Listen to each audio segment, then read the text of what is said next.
One of the most important things that we're going to talk about throughout the entire year in Algebra 2 is something we call the rule of 4. Basically, this means we can discuss any mathematical concept according to one of the 4 ways below. We have algebraic, verbal, numerical, and graphical. Let me give you some examples so you can see what I mean by each of these terms.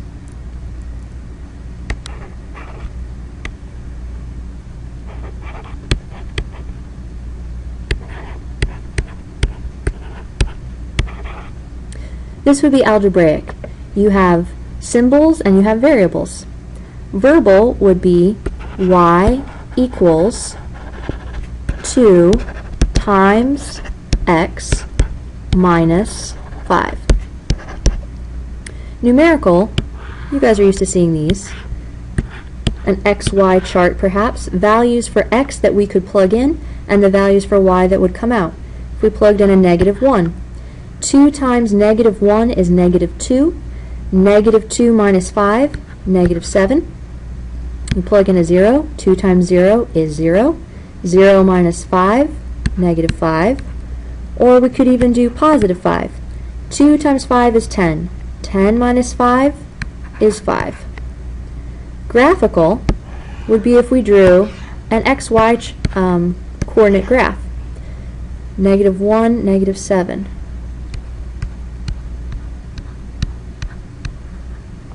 0, -5.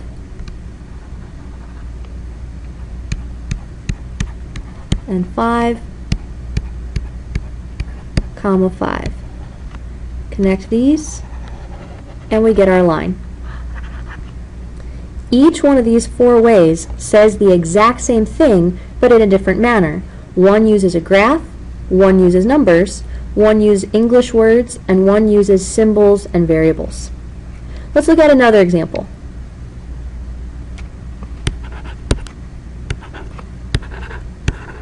Take this one.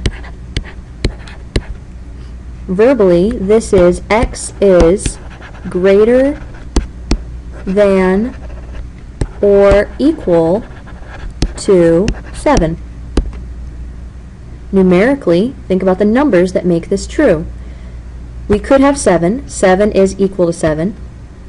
Greater than, so we have to have things like 8, 9, 10, etc., etc., etc. So we'll use the ... to show that. Graphically, on a number line, we have 7, 8, 9, 10. We put a dot for every number that would make the equation true, or excuse me, in this case the inequality. 7 would make it true, so it gets a dot. 8 would be true, 9 would be true, 10 would be true.